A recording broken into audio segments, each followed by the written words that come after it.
오늘 말씀의 제목을 생존 전략 복음의 시작이라고 말씀의 제목을 잡았어요.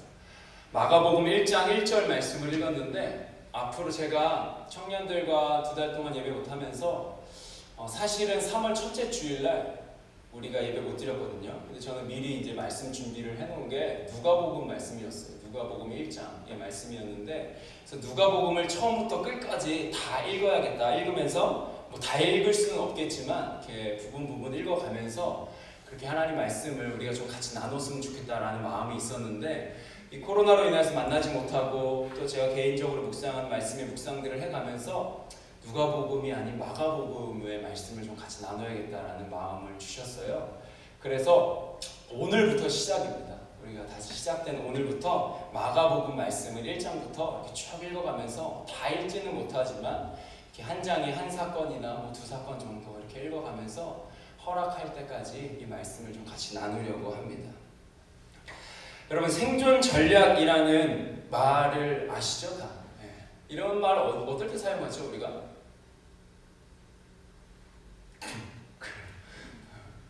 지금 집에서 몇 명 얘기했어, 나한테. 아, 그래요?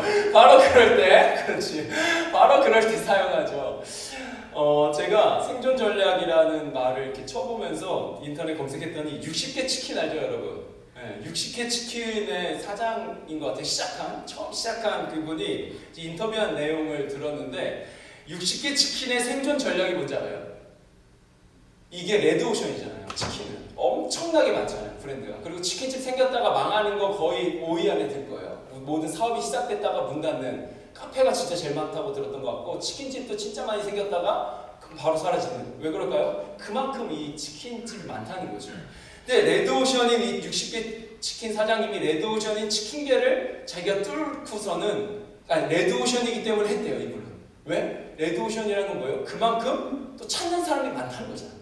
그러니까 우리가 쉽게 얘기하면은 치킨 많이 먹는다는 거죠. 네.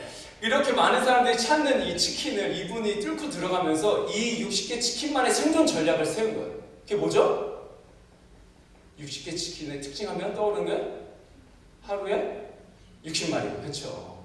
그러니까 이 치킨계에 어떻게 살아남을까? 가장 깨끗한 기름으로 우리는 60마리만 딱 만들고 문을 닫는다. 실제로 그렇게 하고 있고, 그걸 어기면은 CCTV도 막 설치해 놓는데요. 그리고 그걸 어기면은 그 가맹 이렇게 끊고, 그리고 새 기름은 계속해서 매일매일 갖다 주고 그런다고 하더라고요. 우리가 생존 전략이라는 말은 뭐 60개 치킨이야, 많은 치킨계 사업 중에 시작하면서 그런 전략을 세웠을지 모르지만 보통 우리가 게임할 때도 이런 전략 세우더라고요. 생존 전략. 그리고 상황이 엄청나게 어렵고, 그리고 기업에서는 이윤 창출을 해야 되는데 이윤 창출은커녕 어떻게든 일단 견디고 버텨야 하는 그런 경제적인 어려운 상황을 만났을 때 우리가 생존할 수 있는 전략을 세워야 된다. 이런 이야기들을 많이 하는 것 같아요. 교회에 모여서 예배하지 못하면서 개인적으로 이런 생각이 들더라고요. 교회 하면, 신앙인 하면은 1번이 뭐야? 일단 교회 가서 주일날 예배 드리는 거예요. 그냥 교회 가서 앉아있다가 예배를 드리고 가는 건지, 아니면 그냥 앉아있다 가는 건지, 교회 앞마당만 치고 가는 건지 모르겠지만 일단 기독교인, 신앙인, 종교인 하면은 나는 일단 뭐야? 가서 교회에 가는 거였는데, 와, 이게 오늘날 그게 안 되는 거죠. 당연히 기독교인 하면 주일날 교회 가는 사람으로 우리가 인식됐는데, 모여서 예배하는 걸로 했는데 이게 안 되는 거예요. 야, 그러면은 이러한 상황 속에 성도로서 경건훈련을 하면서 성도로서 살아가면, 야, 이 생존 전략이 필요하겠다라는 고민을 스스로 하게 되더라고요. 모이면 된다고 생각했던 우리의 신앙이 모이지 못하니까 성도로 살아가는 삶의 자리에서 뭔가 있어야 되는 거예요. 그게 없으면 어떻게? 우리가 다 그냥 흩어지고 나의 믿음이 정말로 이렇게 안개처럼 사라질 수 있지도 않을까, 사라지는 거 아닌가, 이런 고민을 하며 오늘 성도로 살아감의 생존 전략을 우리가 세워야 하지 않을까, 이런 질문을 던지며 오늘 말씀 가운데로 좀 같이 들어가면 좋겠습니다. 요즘 하나님께서 저에게 예언서를 자꾸 묵상하게 하세요. 예언서 말씀을 같이 보게 하시고, 예언서는 우리 성경에서 어디 쪽이냐면은 구약 가운데 이사야부터 시작되는, 성경책 읽는 청년들은 봐도 좋겠어요. 시편, 잠언, 전도서, 아가 뭐 이렇게 지나고 이사야부터 시작돼서 구약 끝날 때 말라기까지 여기가 이제 예언서거든요. 상당히 많은 비중을 성경적으로 봐도 이만큼의 비중을 차지하는 예언서인데 이 예언서의 말씀을 자꾸 묵상하게 하시는데 요즘 에스겔서 말씀을 그리고 새벽 예배 때 호세아서 말씀을 계속 보게 하시는데 이 예언서의 특징은 뭐냐면 하나님의 떠나심과 예루살렘의 멸망이 시작되고 그리고 하나님께서 다시 돌아오심으로 예루살렘의 회복을 선언하는 그러니까 예언서는 다 그거예요. 즉 하나님 말 안 듣고 하나님 무시하고 하나님 없이 자기네들 마음대로 살다가 망하는 이야기 하나님이 떠나시는 거예요. 그래서 예루살렘이 망했어. 근데 그 멸망하는 과정이든 멸망 후이든 멸망하기 전이든 어쨌든 그 과정 속에서 그들이 이제 망할 것을 망함이 선포되고 그 다음에 거기서 시작돼서 그리고 그 예언자들이 뭐 얘기하는 거예요? 야 하나님께로 돌아가야 돼. 야 우리 이렇게 살면 안 돼.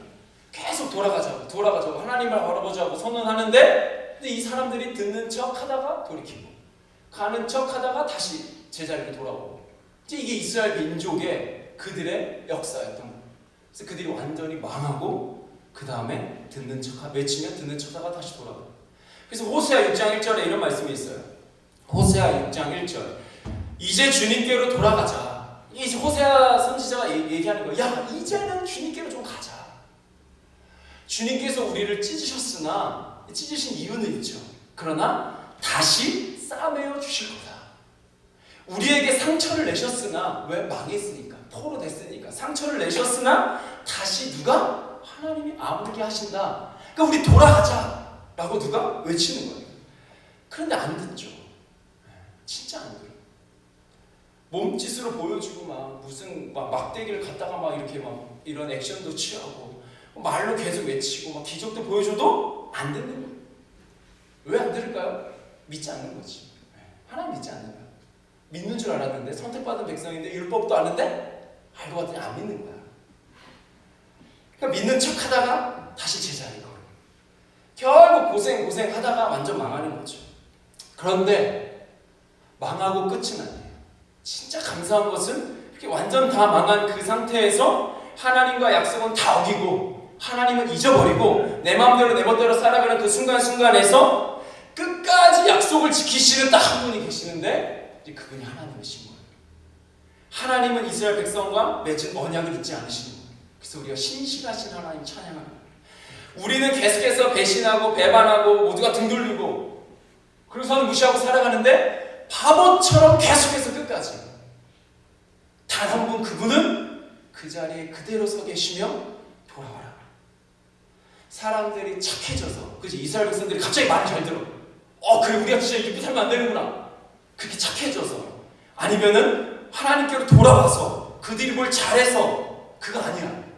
아직도 죄인이고 아직도 등 돌리고 아직도 또 다른 것들 다른 우상 없나 다른 섬길 만한 거 없나 막 이러고 찾고 다니는데 그런데 그때에 누가 하나님이 하나님 되심을 나타내시며 회복하십니다. 하나님의 선하심을 신실하심을 그대로 나타내시는 거죠. 그래서 약속을 잊지 않고 하나님을 지켜주시는 거예요.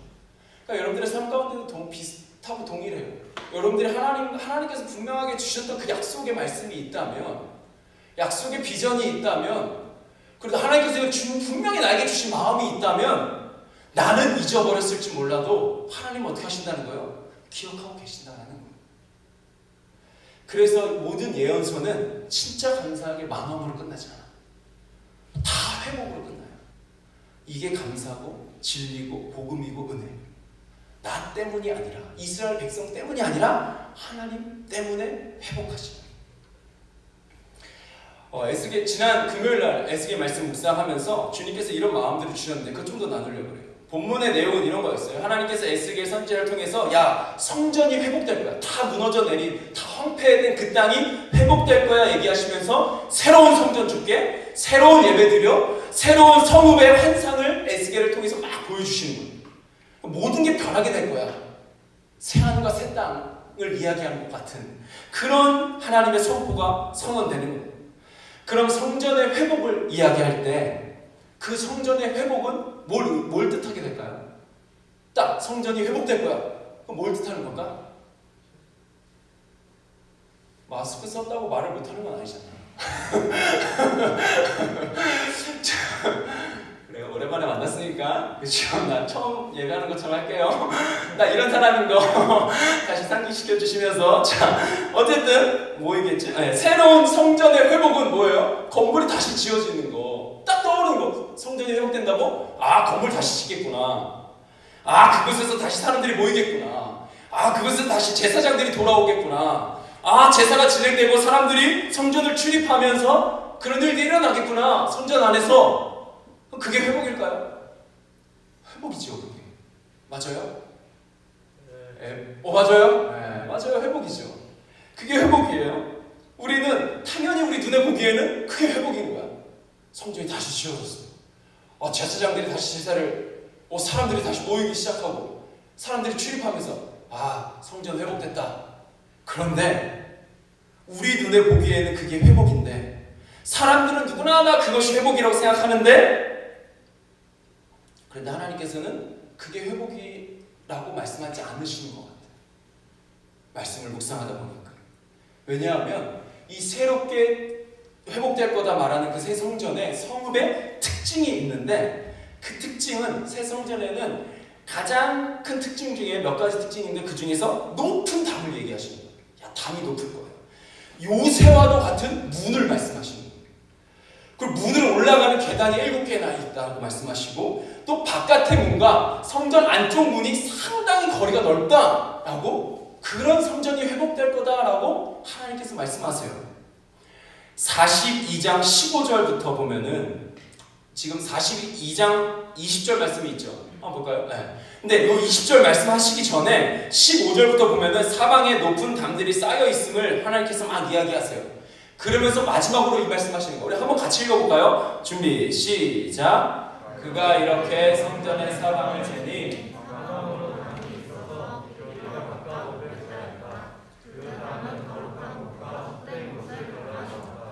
아멘. 자, 사방에 길을 쟀더니 길이가 이렇게 된다는 거예요. 500자나 되는 거예요. 그리고 그 담은 뭐 했대요? 담이 높이 써져 있는데 그 담이 뭘 했다?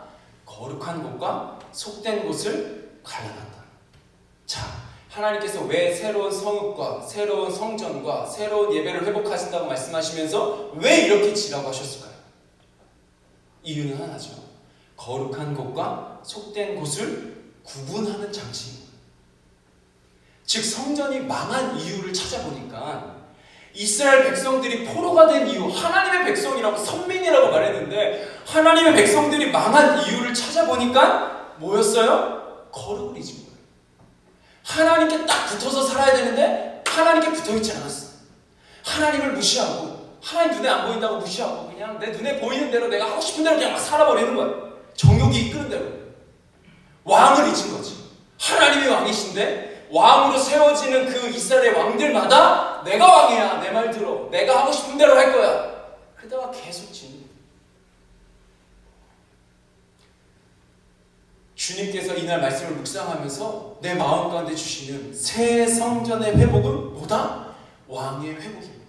하나님의 왕되심의 회복이고 거룩의 회복이다.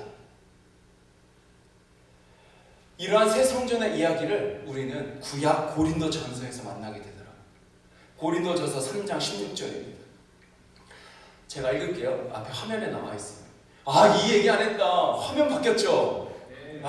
그때 안 보이는 저기에 있는 그 프로젝트였는데 이거 바뀌고, 또 기둥 때문에 얼굴도 안 보이고 막 앞에 프로젝트 안 봤는데 기둥에도 TV 달리고. 박수 한번 칩시다. 네, 감사합니다. 좋아요. 교회에 구석구석 좀 바뀐 데가 있어요.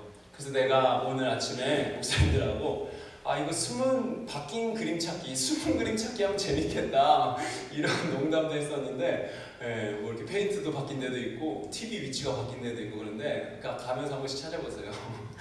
자, 새 성전 이야기를 고린도전서에서 만나게 되는데 3장 16절에 이런 말씀이 있어요. 너희가 하나님의 성전인 것과 하나님의 성령이 너희 안에 계시는 것을 알지 못하느냐.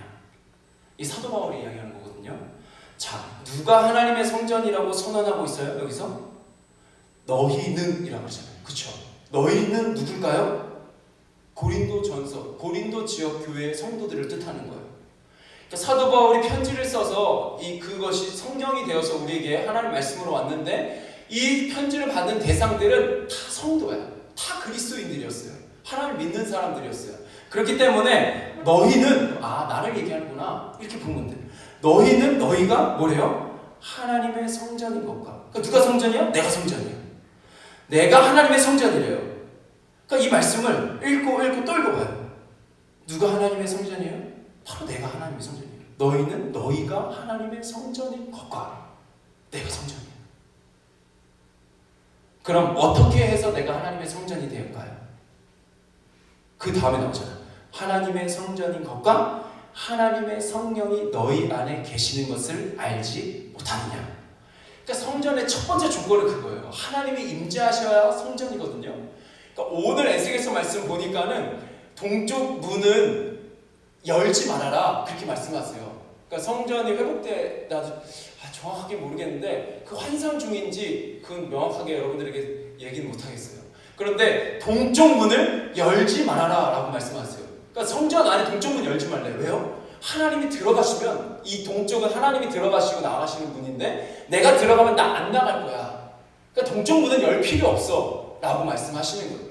뭐라는 거예요? 주님께서 어떻게 해요? 하나님의 성령이 너희 안에, 내 안에 주의 성령이 계신다라는 거죠. 성전의 첫 번째 조건은 하나님의 임재인 거예요. 그러니까 이스라엘 성전이, 예루살렘 성전이 다 멸망하고 불타고 이스라엘 백성들이 다 뿔뿔이 흩어진 거는 하나님이 임재하시는 그곳에 하나님이 없었던 거야. 아니 하나님이 함께 할 수 없었어. 거룩하신 그분께서 속된 그곳, 속되게 만들어버린 그곳에 계실 수 없었다라는 거죠. 하나님이 떠남과 동시에 이스라엘의 망함. 하나님의 다시 회복과 동시에 이스라엘의 회복. 이게 예언서라고 그랬잖아요. 하나님의 영이 계셔야, 하나님의 성령이 계셔야 그곳이 뭐다? 성전이라는 거예요. 자, 그럼 이제 결론 나는 거야. 너희가, 내가 하나님의 성전이래. 그럼 내 안에는 어떤 분이 계시다? 누가 계시다? 어휴, 똑똑해요. 안 보는 사이에 민서가 대답했지? 아니구나. 하나님의 성령이 어떻게? 내 안에 계시다는 거죠. 너 하나님의 성전이야. 하나님의, 왜 그런 줄 알아? 하나님의 성령이 너희 안에 계시기 때문에. 그걸 알아야 돼. 하나님의 성령이 임재해야 성전이 되는 거죠. 자, 그러면서 17절 말씀 볼게요. 17절. 자, 우리 같이 읽어볼까요? 준비 17절 시작. 누구든지 하나님의 성전은 거룩하니 너희도 그러하니라. 아멘. 자, 이 말씀이 제가 조금 전에 에스겔을 통해서 본 것과 동일해요.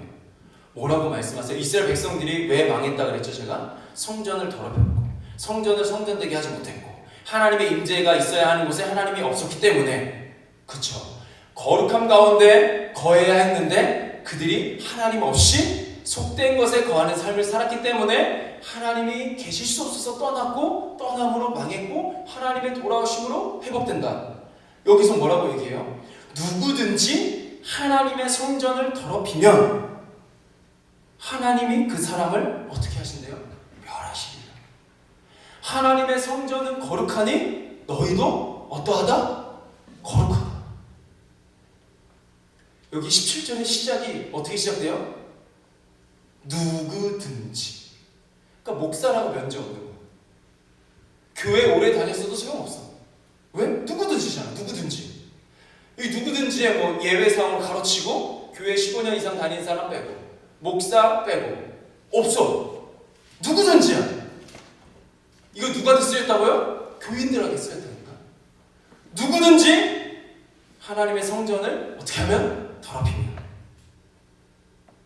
모태신앙 자랑할 수 없어요. 여기서 딱 걸리는 거야. 야, 나 모태신앙이야. 이러면서 나 진짜 교회 오래 다녔어. 교회들끼리는 교회 친구들끼리 자랑할 수 있는데 이 말씀 앞에서 자랑할 수 없는 거야. 누구든지니까.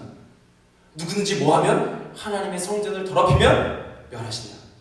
자, 그럼 우리의 생존 전략이 뭡니까? 여기서 나오지 않나? 우리의 생존 전략은 거룩인 거예요. 거룩하며 사는 거고 거룩하지 못하면 아웃이야. 그러면서 사도 바울이 이렇게 이야기하죠. 하나님의 성전은 거룩하니 너희도 그러하다. 너희도 그러하다. 너희도 그러하다. 그럼 내가 어떻게 하는 거야? 나도 거룩하다. 너희는 나이기 때문에. 자, 그럼 질문. 나 거룩하다에 자신있게 아멘하며 아멘! 나 거룩! 얘기할 수 있어요? 그럴 수 있는 사람. 나도 못 들겠는데 손. 동의 바로 할 수 있나요? 바로 아멘 나오나? 자, 우리가 이 말씀 한번 더 볼까요? 너희가, 즉 내가 어떻게 거룩하다고 말씀하시는지 봐야 돼요. 거룩의 근거가 어디에 있는지. 거룩의 근거가 너희에게 있나요? 나에게 있나요? 아니죠. 하나님의 성전이 거룩하기 때문에, 즉 내가 거룩한 게 아니라 하나님이 거룩하시고 거룩하신 하나님의 성령이 내 안에 거하시기에, 그렇기 때문에 내가 거룩한 성전이 된다는 거예요. 즉 우리의 생존 전략, 우리가 망하지 않고 거룩함을 누리며 거룩함 속에 하나님의 성전으로, 하나님께서 회복하시는 새로운 성전으로 살아갈 수 있는 길이 어디 있어요? 나에겐 없고 하나님께 있다는 거예요. 고린도전서 1장 30절 볼게요. 고린도전서 1장 30절에 그걸 딱 이야기해 주세요. 너희는 하나님으로부터 나서 그리스도 예수 안에 있고 예수는 하나님으로부터 나와서 우리에게 지혜와 의로움과 거룩함과 구원함이 되셨으니, 자, 누구 때문에 우리가 거룩함을 누릴 수 있고 회복된다? 우리가 어디 안에 있다? 하나님으로부터 나서 그리스도 예수 안에 있고. 그러니까 내가 스스로 거룩해질 수 있는 게 아니라, 이 세상에 우리가 말하는 이 생명의 종교, 기독교 말고 다른 종교들은 네가 참선을 많이 해야 돼. 네가 더 돌을 닦아야 돼. 너가 착하게 살아야 돼. 그러면 하나님께로, 신께로 갈 수 있어 라고 말하지만, 우리는 성경 어디에도 너가 할 수 있다. 너가 율법을 지키고 너가 착하게 살고 너가 거룩하게 살면 하나님의 그 거룩함을 누리며 구원받을 수 있다고 단 한 구절도 얘기하지 않아요. 그럼 어떻게? 우리는 어떻게 살 수 있어? 우리의 생존 전략은 그리스도 예수 안에 있고, 우리가 어디 안에? 하나님 안에, 하나님으로부터 나서 그리스도 예수 안에 있어야 예수님 안에 있는 나, 예수 그리스도 안에 있는 우리가 예수님 안에 거하고 있는 존재다 라고 주님 선언하시는 거예요. 놀라운 것은 그 예수님이 우리에게 무엇이 되신다고요? 예수는 하나님으로부터 나와서, 말씀 볼게요. 1장 30절. 네. 예수는 하나님으로부터 나와서 우리에게 지혜와 의로움과 거룩함과 구원함이 되셨다. 누가? 너가? 아니, 예수님. 예수님께서 하나님으로부터 나오신 그 예수님이 바로 나에게 지혜와 의로움과 거룩함과 구원함.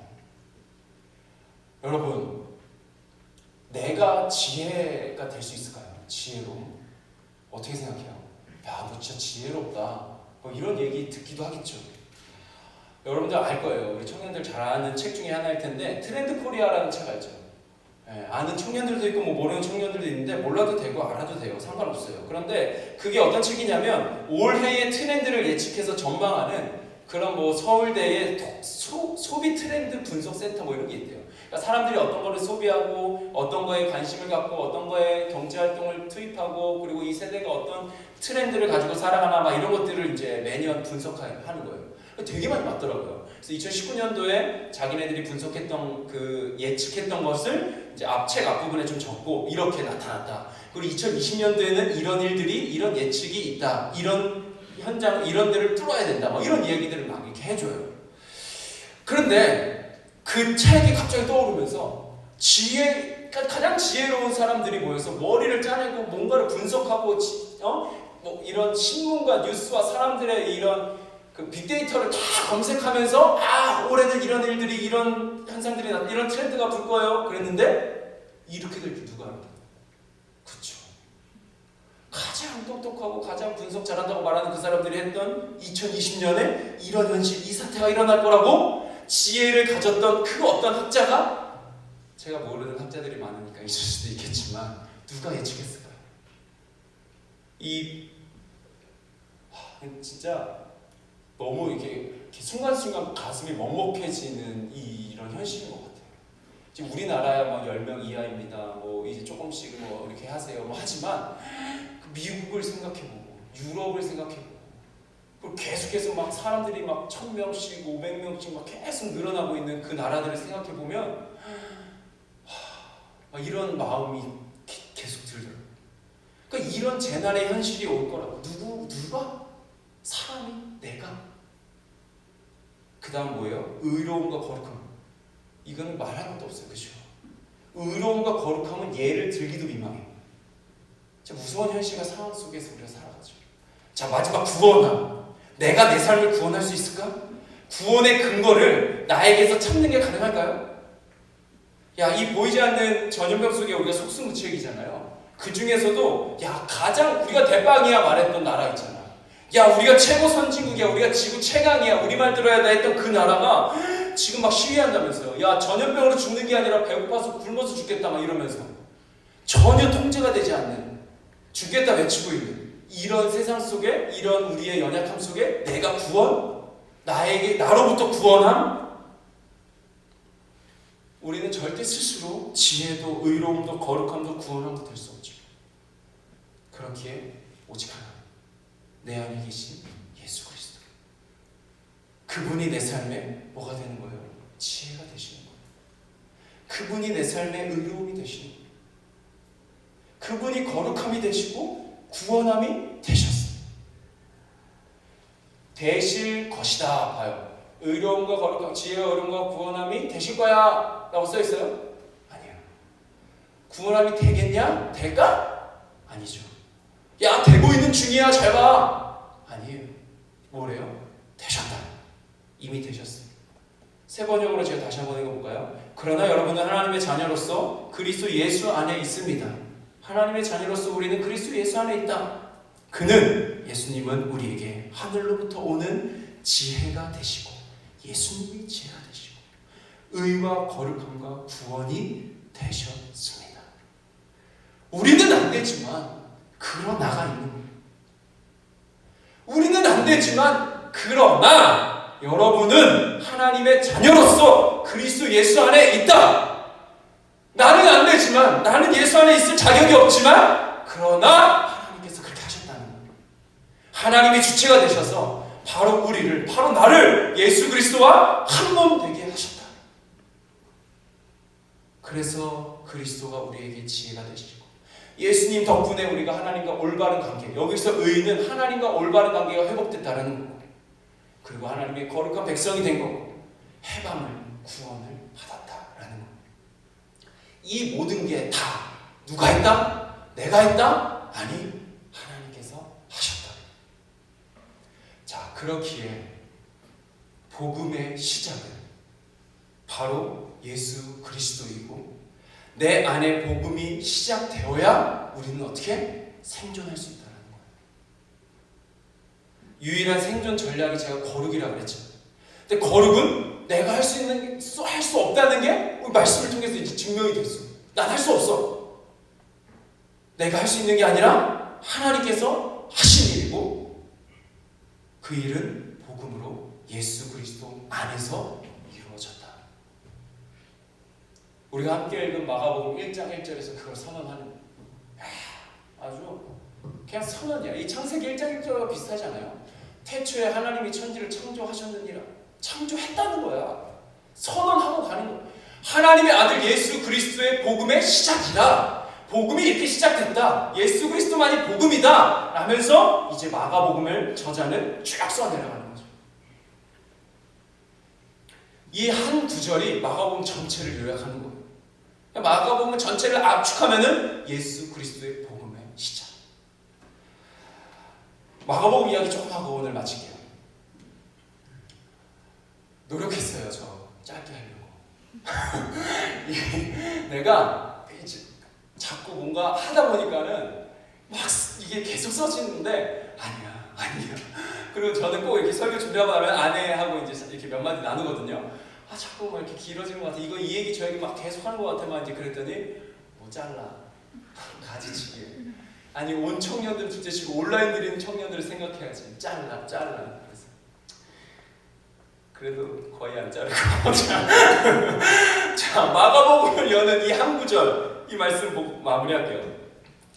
마가복음은 기원 후 65년에서 70년 사이에 기록되었을 거다라고 학자들이 얘기해줘요. 65년에서 70년 사이에. 그런데 이 당시 상황이 어떤 상황이었냐면 성도들에게 희망이라고 찾을 수 없는 상황이었어요. 왜 그러냐면 64년에 로마에서 엄청난 화재가 일어나요. 이 정우가 있으면 알 텐데, 서정우. 머리 감고 지금 훈련소에서. 정우 어머님하고 이렇게 우셨다고 우리 권사님 이렇게 얘기했는데, 울 수밖에 없죠. 그렇죠? 보고 싶다고 막 목소리가 들리는 것 같아요.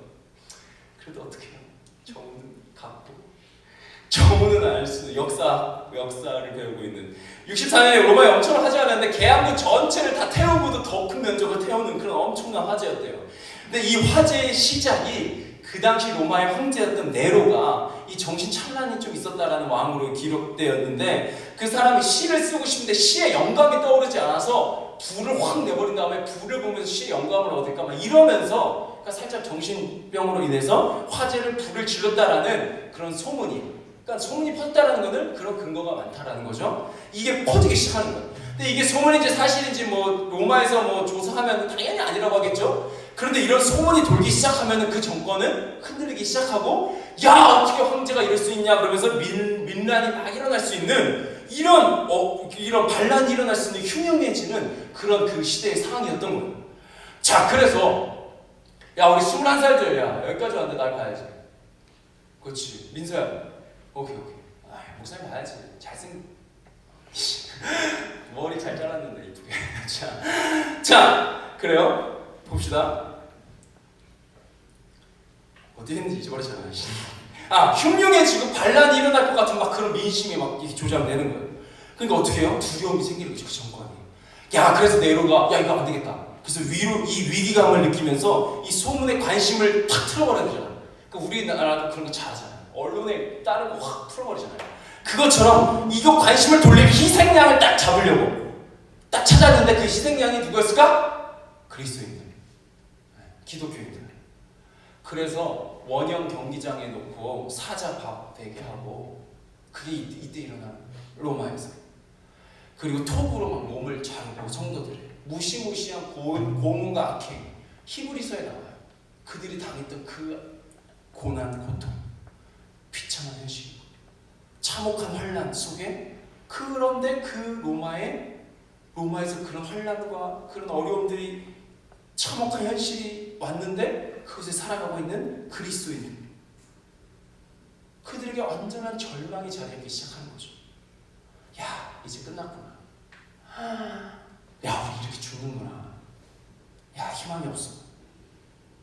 그러면서 하나님 진짜 살아계시는 거야? 살아계신 분 맞아? 그 아들 예수는 누구지?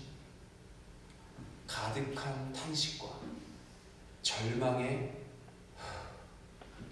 한숨 속에 예수는 도대체 누구인가?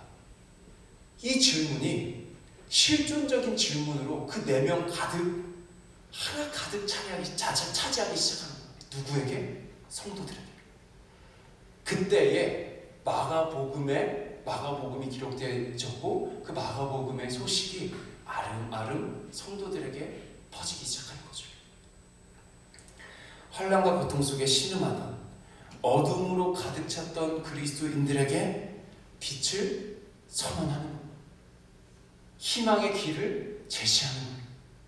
예수님 이런 분이야 라면서 세례 요한의 이야기부터 시작해서 예수님 이런 분이야 그냥 막 쓰기 시작한 거예요. 알려주기 시작한 거예요. 야, 잊으면 안 돼. 내가 봤어. 내가 봤어. 내가 들었어. 우리가 이런 이야기들을 지금까지 계속해서 들어왔어. 예수 그리스도 실존적인 인물을 본 사람들이 수두룩해. 예수님 이런 분이잖아. 기억해야 돼. 막막하지만 소망은 오직 예수님께 있다. 담대하게 선포하기 시작한 책, 바로 마가복음. 그래서 그 시작부터 이렇게 선언하는 거예요. 하나님의 아들 예수 그리스도의 복음의 시작. 이렇게 시작된 복음은 절대로 흔들리지 않았어요. 절대 넘어지지 않았어요. 절대 훼손되지도 않고 우리에게 그대로 왔어요. 그런데 누군 흔들렸을까? 이 복음을 들은 사람들은 흔들렸어. 우리는 흔들렸을지 몰라도 하나님은 언제나 여전히 그 자리에. 오늘을 살아가는 우리 청년들의 삶 한가운데 바로 이 주님이 함께 하십니다. 앞이 보이지 않고 답답하고 희미하고 정말로 그 가득한 탄식이 있고 절망의 한숨, 지혜도 의로움도 거룩함도 구원함도 없는 우리의 인생에 생존 전략 되시는 예수 그리스도, 그 복음의 시작, 우리 함께 걸어갑시다. 함께 그분께로 돌이키고 다시 그분 앞에 서며 우리의 생존 전략은 복음의 시작이고 그 복음의 시작이 내 안에서 일어나는 것, 그것이 전부임을 당당하게 선언하며 정말로 예수는 도대체 누구인가 질문 던지며 그 환난과 고통과 어려움 속에 한 줄기 빛으로 비춰졌던 이 복음서의 말씀이 살아 숨쉬는 말씀으로 그들에게 예수 그리스도로 그대로 전해져서 그들이 끝까지 믿음을 지키는 자들로 살아남았듯이, 성경책 있죠. 히브리서 좀 가볼게요. 업로드 좀 해도 좋을 것 같아요. 없어요. 앞에 PPT에. 히브리서 12장 볼까요?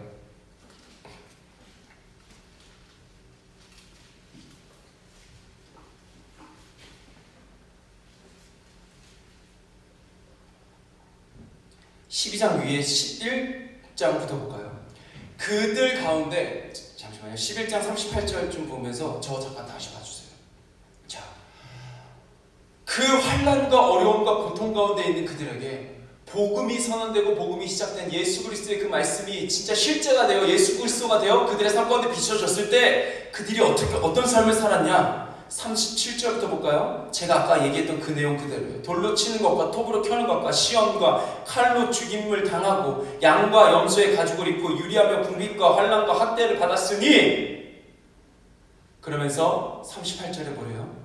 이런 사람은 세상이 감당하지 못하느니라. 그들이 강야와 산과 동물과 톱으로 유리하였느니라. 이런 환난과 학대와 어려움과 궁핍함과